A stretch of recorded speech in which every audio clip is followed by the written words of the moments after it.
예, 뉴스 정면 승부 2부 시작합니다. 개인적으로는 저는 2주마다 이 시간이 가장 기다려집니다. 아마 저는 청취자 여러분들도 그럴 거라고 믿습니다만 대한민국 최고의 정치 컨설턴트죠. 유승찬 정치 컨설턴트와 함께 유승찬의 콕 집어서 알아보겠습니다. 어서 오십시오. 네, 안녕하세요. 이렇게 시작 멘트가 항상 뜨거우셔가지고 아유, 몸둘바를 모르겠습니다. 아니. 아니 사실인데 뭘 뜨거워요. 이게 우선 윤 대통령 지지율 얘기부터 해보죠. 네, 이거 한국갤럽 지난주 한국갤럽 그리고 왜냐하면 한국갤럽이 목요일마다 나오니까 일단은 리얼미터가 한국갤럽은 금요일마다 나오고 리얼미터는 월요일 날 나오는 그 여론조사죠. 그렇죠. 예, 그거는 제가 나중에 개요로 불러드릴 테니까 일단 유 대표님께서는 예. 이 지금 대통령 지지율이 리얼미터 조사 보니까 2023년 올해 들어 가장 낮은 수준까지 떨어졌다고 하는데 예. 지지율 하락 분석해 주시죠. 일단 뭐 부정평가가 많이 올랐어요. 예. 부정평가가 갤럽도 그렇고 리얼미터도 그렇고 60을 넘었어요. 예. 이게 적신호죠, 사실은. 예, 그러니까 갤럽 같은 경우 이제 33%대 60%. 예, 거의 이제 이게 좀 뭐 경고음이 켜졌다 이렇게 봐야 되고. 예, ARS 조사 같은 경우는 뭐 조금 높긴 한데 긍정이 36.8%. 근데 이게 경향적으로 보면 계속 42.9에서 38.9에서 36.8로 계속 하락하는 추세거든요. 예, 이게 두 개 이슈가 있는 것 같아요. 일단 그 69시간 노동개혁, 노동시간 문제. 예, 이 문제가 되게 특히 MZ 세대를 중심으로 해서 거센 반발을 좀 불러일으켰고요. 그 노동시간 문제. 네, 노동시간 문제. 그리고 이 강제징용 문제에 대한 이번에 예. 이제 이 일본 정상회담 하고 오셨잖아요. 예, 그 과정에서 저는 예. 어쨌든 국민을 설득하는 데 좀 굉장히 미흡했다 저는 이렇게 보고 있는데 왜냐하면 이제 역사 문제는 예, 이게 정치인이 역사 문제를 다시 규정할 수는 없는 거거든요. 예, 저는 뭐 한일 관계 개선도 뭐 필요하고 다 필요한데 사실은 이 퍼셉션이라고 그러죠. 국민들이 받아들이는 속도. 왜냐하면 역사 문제는 하루아침에 형성된 게 아니지 않습니까? 예. 그러니까 수십 년간 이제 축적된 역사적 감정의 문제를 이렇게 밀어붙이기식으로 하는 것은 정치적으로는 굉장히 타격이 올 수밖에 없다. 이게 두 가지 요소들이 좀 크게 작용한 게 아닌가 지지율 하락에. 뭐 그런 거 치고는 뭐 좀 낙폭이 크진 않았어요. 예. 크진 그 않았는데 이유가 뭔지 모르겠더라고요. 그거는 이제 저는 이제 방파제론이 있습니다. 저는. 방파제 콘크리트 지진 건가요? 그것도 하고 좀 이제 다른 건가요? 다른 건데 지금 이제 그 대척점이 있지 않습니까? 그러니까 민주당에 이재명 대표가 있어요. 이재명 대표가 저는 윤석열 그 대통령 지지율 하락에 방파제 역할을 하고 있다. 그 이재명 대표도 버티는 게 사실은 윤석열 대통령의 대척점이 있기 때문에 그래서 이거를 저희들이 이제 얘기할 때 적대적 공존, 뭐 그렇죠. 적대적 공생 이런 얘기 하잖아요. 근데 그런 측면이 좀 분명히 있습니다. 그래서 이 콘크리트 지층들이 그러니까 우리가 볼 때 꼭 누가 좋아서 지지를 하는 게 아니지 않습니까? 그렇죠. 상대가 너무 싫기 때문에 그렇죠. 지지 의사를 밝히는 경우도 예. 있는데 이제 그런 측면이 좀 존재한다. 이렇게 보여져요. 그러니까 더 떨어지는 걸 막는 효과는 있는 거 아닌가.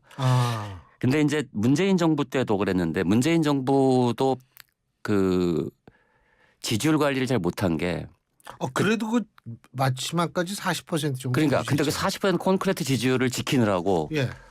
60%의 안티 콘크리트 지지층을 만든 거 아니겠습니까? 그렇죠. 그래서 이게 적극 지지층으로만 가는 게 그 당시는 따뜻할지 모르지만 실제로 선거를 할 때는 중도층의 그렇죠. 지지를 좀 맞아요. 끌어와야 이길 수 있는 거잖아요. 맞습니다. 근데 안티를 너무 강하게 만드는 거를 반복하면은 그건 그거 좀 진짜 맞는 무너뜨리기가 좀 어렵죠. 예. 예. 그 지금 저희가 얘기한 리얼미터 여론조사는요. 미디어 트리뷴이 조사 의뢰를 했고요. 전국 만 18세 이상 남녀 2,505명을 대상으로 3월 13일부터 17일까지 5일간 조사를 한 여론조사입니다. 그리고 저희가 얘기를 하고 있는 한국갤럽 여론조사는 지난주 금요일 날 발표됐죠. 지난주 금요일 날 발표됐는데 3월 14일부터 16일까지 조사를 했고요. 전국 만 18세 이상 1,003명을 대상으로 그 실시한 여론조사임을 제가 말씀을 드립니다. 그리고 뭐 자세한 내용은 중앙선거 여론조사 심의위원회 홈페이지를 참조하시면 됩니다. 이게 네. 굉장히 고생하셨습니다. 야, 감사합니다. 진짜 수고스럽습니다.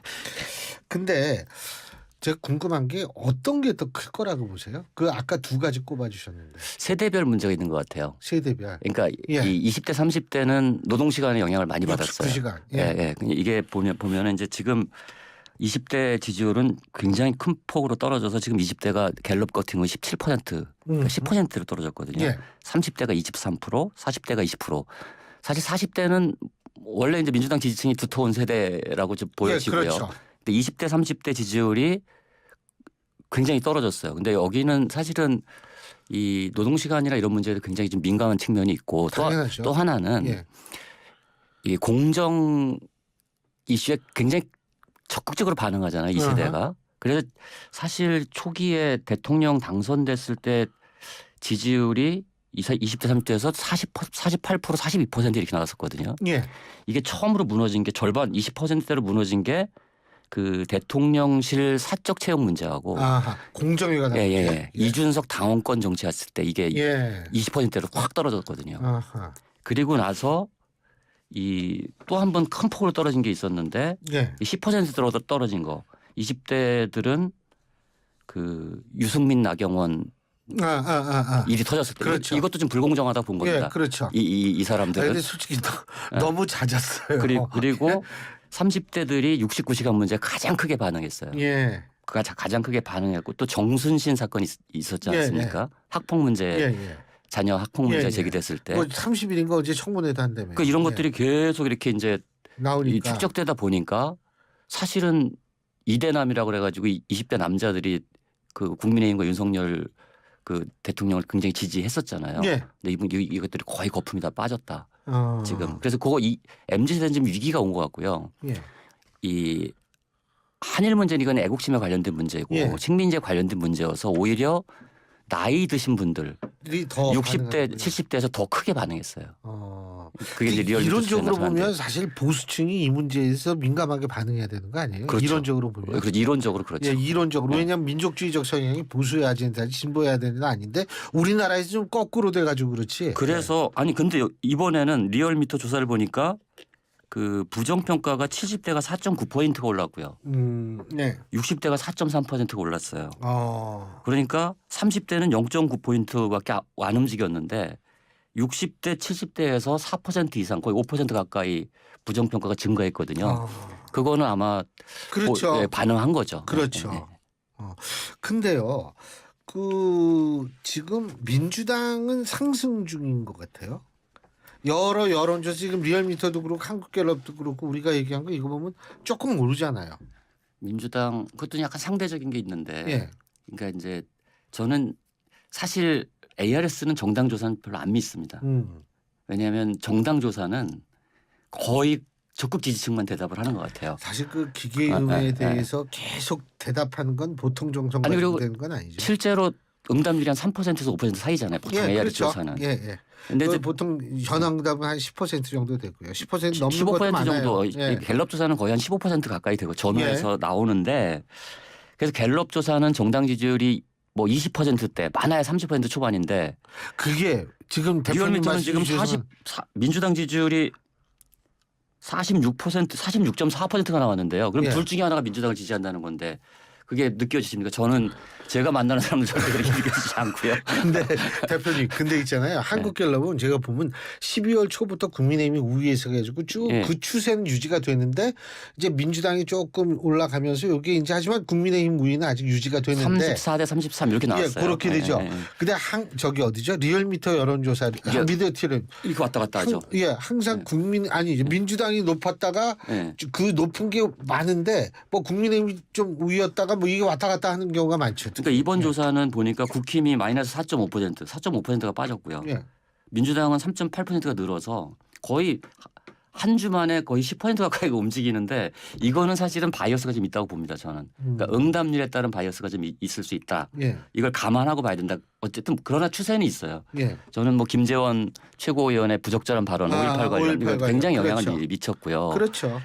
그리고 이제 이런 것들이 계속 나오면 그러니까 그 친윤 일색은 안. 그리고 전혀 안 국민의힘이 너무 극단적으로 역사관이나 이것이 극단적으로 보수화할 때 지지율이 낮아지거든요. 그러니까 뭔가 중도층 약간 좀 다양성이 존재하면서 중도층한테 어필할 수 있는 이런 인물 캐릭터들이 나올 때 지지율이 좀 올라가고 그렇지 않을 경우 떨어지는데 근데 사실 이번 지도부 구성하고 나서 컨벤션은커녕 오히려 지지율이 떨어지고 있잖아요. 전 솔직히 질서 있는 다양성이라는 거 생전 처음 그렇죠. 들어봤어요. 그런 말은 말장난이라고 봐야죠.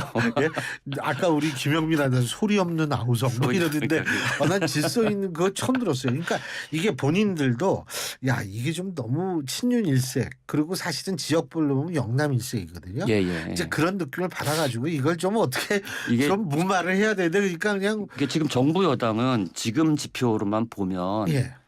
이 총선을 생각하면 지지율 관리에 들어가야 됩니다. 음. 그리고 제가 윤석열 대통령한테도 제가 감히 충고를 좀 드리고 싶은 거는 역사 문제는 도절하면 안 돼요. 역사 문제, 역사를 자기가 어떻게 바꿉니까? 그렇죠. 그거는 굉장히 속도 조절을 잘해야 됩니다. 그러니까 국민을 너무 앞질러서 국민을 계몽하려고 하잖아요. 역사적 관점을 갖고 역풍이 굉장히 큽니다. 그거는 저는 박근혜 대통령 때도 뭐 여러 가지 이유가 있겠지만 저는 국정교과서 개편 문제 때 반발이 굉장히 그때도 거셌다고 있었죠. 봅니다. 네. 네. 그래서 역사 문제는 정치나 민주주의 문제는 현실 정치가 다룰 수 있는 거예요. 충분히 뜨겁게. 근데 역사 문제, 특히 국민의 삶과 직결될 문제, 국민의 삶과 직결될 문제 중에 제일 안 좋은 게 뭔지 아세요? 뭐예요? 줬다 뺏는 겁니다. 아 그렇죠. 그래서 복지가 그래서 그 중요해요. 옛날에 노인 예. 용금도 줬다 뺏은 적이 예, 있어요. 예. 그때 어마어마한 열풍이 있었고요. 예. 노동시간, 가능성이 노동시간도요. 중요하죠. 52시간 바로 했다가 그거죠. 예. 이걸 갑자기 이것도 69시간. 줬다 뺏는 거잖아요. 예. 아니 맞아요. 이거는 진짜 그렇죠. 이거는 그게 쉽지가 않아요. 간단한 문제가 아니에요. 갑자기 생각이 난 건데 대표님 그러면은 저기 이준석 전 대표를 어떻게 품으면은 좀 올라갈까요? 그건 올라가죠. 아 그럼 올라가요? 네, 올라가는데 예. 특히 이제 20대 남자들이 좀 반응할까요? 왜냐하면 예. 지금은 20대 남성이든 여성이든 총체적으로 빠진 거예요 지금. 음흠. 그러니까 윤석열 대통령이 가장 중요하게 생각했던 가치가 공정과 상식이었단 말이에요. 예. 근데 이 공정이 무너졌다고 본 거예요. 예. 역사 인식에서는 상식이 무너졌다고 본 겁니다. 예. 내가 배운 거, 내가 아하. 알고 있는 거와 그렇죠. 다른 얘기를 하니까. 예. 맞아요. 우리 반일은 그 일본 저거는 상식이죠, 진짜. 그러니까 예. 상식이죠. 그러니까 여기서 이게 20대, 30대들이 움직인 거거든요. 근데 이걸 잡으려면 20대, 30대를 잘 아는 정치인이 같이 하면 그래도 조금 잡히는 게 있겠죠. 그리고 이제 또 하나가 있는 게 민주당이나 정의당도 민주당 같은 경우 특히 이재명 대표의 사법 리스크가 사실은 너무 오래 가고 있어요. 이게 지루하잖아요. 지금은 이제 상수라고 봐도 될 것 같아요. 상수라고 봐야 되는데 예. 그러다 보니까 이른바 정치적 올바름이라고 얘기했던 페미니즘이나 예. 이런 이슈들이 수면 아래 내려갔어요. 그러니까 이대남도 굳이 뭐 민주당을 싫어할 이유가 별로 없어진 거예요. 지금 이슈 자체로 보면. 그러니까 이런 측면에서 정부가 이런 공정과 상식 측면에서 약간 저는 헛발질을 하고 있다고 보거든요. 지금. 그러다 보니까 이제 지지율이 빠지고 있는데 이거 관리 잘하지 않으면 이게 복원되기가 쉽지 않다. 근데 이준석 전 대표를 품는 것도 쉽진 않을 거예요 아마. 그거 지금 어렵죠. 그러니까 네. 사실 이준석 전 대표뿐만 아니라 지금 사실은 그 김기현 신임 대표가 예. 이제 연포탕을 끓인다고 했는데 사실 안철수하고도 화학적으로 결합한 게 아니고 만나긴 했지만 황교안 후보랑도 화학적으로 결합한 건 아니지 않습니까? 아니죠. 그리고 예. 천하람 후보도 뭐 이렇게 화겨하났다 이렇게 보기는 만나지도 좀 못했을 거예요. 어렵잖아요. 아마. 예. 그러니까 이준석까지 안 가더라도 예. 같이 전당대회 나왔던 후보들도 이렇게 뭔가 국민들이 보기에 뭔가 껴안았다 이런 느낌이 안 드는 데다가 아니 우리 김재원 최고는 왜 되자마자 전광훈 목사를 저도 만나서 그거 도저히 이거 그 발언은 굉장히 좀 이해 심각하거든요. 문제가 아니라 참 받아들일 수가 없어요. 뭐 보통 우리가 방송에서 좀 받아들이기 힘들지 이런데 전 받아들일 수가 없습니다. 네. 자 민주당 얘기 한번 해보죠. 이재명 대표가 오늘 결국 기소가 됐는데 이 어떻게 될까요? 어떻게 좀 리더십이 흔들릴까요? 전 흔들릴 것 같지 않던데. 뭐 이미 난 좀 많이 반영됐다. 그렇죠. 뭐 이렇게 이미 다. 아니 기소일도 다 알았죠. 네. 이게 다 알았고 와 이제 기소가 됐네 이거 아니잖아요. 단지 뭐 이제 이거를 뭐 민주당에서는 오늘 보니까 이제 그 일본 리스크하고 이 노동시간 리스크 때문에 서둘러 기소한 것이다 뭐 이렇게 얘기하는데 뭐 그거야 뭐 그럴 수도 있고 아닐 수도 있는데 저는 이제 지금 약간 이르게 결정된 감은 있어요. 왜냐하면 윤석열 정부나 국민의힘 입장에서는 기소를 되도록 늦춰서 예. 이거를 총선 직전까지 끌고 가야 유리하다는 판단들을 하는 사람들도 꽤 있었거든요. 예. 근데 기소가 빨리 이루어지면 다른 사건도 있잖아요. 근데요. 그게 일단 이게 법원의 시간이 시작이 되면 예. 그리고 대장동하고 이 성남 FC. 성남 FC 문제가 큰 문제잖아요. 사실 그 예. 다른 문제 근데 쌍방울 대북 송금 의혹도 만만치 않은 문제라고. 그건 모르겠어요. 저는 거기까지 잘 모르겠지만 어쨌든 이게 너무 좀 기술 일찍했다. 저는 이런 생각이 좀 들고요. 그러니까 정치적 관점에서 보면 예. 민주당 입장에서는 나쁘지 않다. 이걸 갖고서 뭐 기소한 걸 갖고서 그럼 기소 안 할 거라고 생각하지는 않았을 거잖아요. 그렇죠? 당연하죠. 비판하는 사람들도 기소가 됐으니까 법원의 판단을 이제 받아야 되는 상황이 왔고 상수가 됐다. 예. 그러면 이제 지금 보면은 이제 지지율이 조금 오르니까 비명계들도 비판을 좀 자제하는 분위기가 좀 있지 않습니까? 그래서 그러는군요. 네. 아니 그러면 그거 되게 민감하게 반응합니다. 예. 저는 요즘에 이제 그런 생각이 들어요. 저 왜 목소리가 조금 작아졌나 그랬는데. 제가 뒤에도 이제 뭐 호남 얘기도 나오는데 예. 호남에서는 지지율이 많이 빠졌거든요. 지금 그 이재명 민주당도 그렇고. 근데 이게 저는 이제 이런 생각이 들어요. 이재명의 길과 예. 민주당의 길이 같은 것 같지만 다르다고 좀 봐요. 조금만 구체적으로. 이재명 제가 만약에 이재명 대표를 만나서 나한테 무슨 얘기를 해달라고 그러면 저는 그럴 것 같아요. 당신이 큰 꿈을 아직도 꾸고 있다면 지금 대표직을 내려놓고 법원에서 무죄를 받든 유죄를 받든 그 시간을 견디는 게 필요하다. 그게 아마 다음이든 다음 대선이든 더 크게 불려 나올 수 있는 길이다. 저는 이렇게 얘기하고 싶은데. 근데 이제 민주당의 문제는 민주당 의원들 중에 비명계들도 제가 좀 답답한 게 이재명 대표가 물러나면 민주당이 살아납니까? 제가 지금 민주당의 위기가 과연 이재명 대표 때문에만 생긴 거냐? 저는 민주당의 위기는 이미 문재인 정부 때 생겼다고 보거든요. 특히 조국 사태 때 정점에 이른 것이고 그 내로남불과 기득권 프레임에 민주당이 들어갔기 때문에 생긴 문제들이 있는 거거든요. 근데 이 문제를 두 개를 딱 섞어서 그 문제는 반성 안 하고 다 이재명 때문이다라고 얘기하면 민주당의 문제가 해결되냐? 저는 그렇게 보지 않는 거죠. 민주당은 민주당 혁신의 길을 가야 됩니다. 민주당은 지금 그러니까 가령 김대중 노무현으로 상징되는 가치가 없어졌어요. 지금 민주당한테 그런 모습이 없어요. 가령 예를 들어서 서민과 중산층을 위한 정당이다. 뭐 이런 이미지가 별로 없고요. 여기도 좀 기득권화됐다. 근데 권력 투쟁하고 있다. 기득권 투쟁을 하고 있는 거다. 이런 느낌이 굉장히 강해졌거든요. 민주당이 이걸 제대로 돌아보지 않으면 쉽지 않을 거다. 저는 이렇게 봅니다. 근데 대표님 좀 아까 호남에서도 지지율이 많이 빠졌다. 그 이유는 뭐라고 보세요? 그러니까 호남은 이거예요. 그래서 제가 이걸 분리하지 않으면 안 된다고 보는 게 호남은 이재명의 민주당을 원하지 않습니다. 그러고 사실 지금 호남 이재명의 민주당이냐 민주당의 이재명이냐 굉장히 중요한 다르죠. 거예요. 근데 민주당은 역사와 전통이 있는 거고요. 이재명은 어쨌든 사실은 민주당의 정통적인 정치적 길을 걸어왔다고 보기도 쉽지 않은 약간 민주당 입장에서는 아웃사이더 느낌이 있어요. 비주류라고 맨날 윤석열 얘기하죠. 대통령도 아웃사이더죠. 사실은. 아웃사이더들끼리. 그래 저는 요즘에 우리 정치를 어디서는 아웃사이더 포퓰리즘이라고 저는 규정을 하고 있어요. 이게 그러니까 이제 아웃사이더들이 대결을 하고 있으니까 민주적 규범들이 자꾸 무너져요.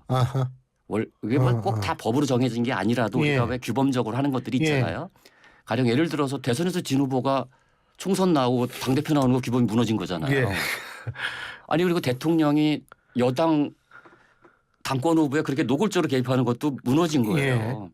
근데 이 현상들이 계속되고 있어요. 근데 지금은 호남에서 볼 때는 이게 이재명의 민주당이 되고 있다. 그래서 지지를 철회하고 무당층으로 빠져 있는 사람들이 굉장히 많아진 거예요. 지금 지지율을 보면은 그 대선 직후에 77% 갔던 이게 거의 절반까지 떨어졌어 호남은. 나머지가 50% 이상이 무당측으로 빠졌거든요. 예. 이게 언제랑 비슷하냐면 2015년이랑 비슷해요. 국민의당. 예, 2015년, 아. 2016년 총선 있기 전에 예. 호남에서 민주당 지지율이 이렇게 빠졌어요. 그래서 그러다- 국민의당이 그때 휩쓸었잖아요. 그때 28석 중에 한석인가 23석. 두석 빼놓고 그러니까 아무튼 엄청 많이 했죠. 가져갔잖아요. 그리고 예. 압도적으로 이제 예. 안철수 그렇죠. 국민의당을 밀어줬는데, 그러니까 호남은 어쨌든 늘 전략적 선택을 해왔고 선거에서는 그리고 이길 수 있는 길을 압박을 합니다. 지금 뭐냐? 지금 애매하다. 지금 민주당으로 총선을 이길지 참 애매하다. 뭐 이런 판단들을 하고 있는 것이 아닌가. 그래서 이 문제 제가 아까 얘기했던 이재명의 길과 민주당의 길을 좀 분리해서 분리해서? 볼 필요가 있다. 아하. 이재명 리스크는 이재명 리스크고 민주당이 성찰하고 혁신해야 될 것들은 민주당이 성찰하고 혁신할 그대로 있는 거다. 그거는. 예. 그러니까 이 문제들을 동시에 해결할 수 있는 로드맵을 민주당은 만들어야 됩니다. 알겠습니다. 야, 시간이 다 됐는데 이게 또 주주로 어떻게 기다리나. 오늘 말씀 여기까지 듣겠습니다. 고맙습니다. 네, 고맙습니다. 예, 유승찬의 콕 지금까지 유승찬 정치 컨설턴트였습니다.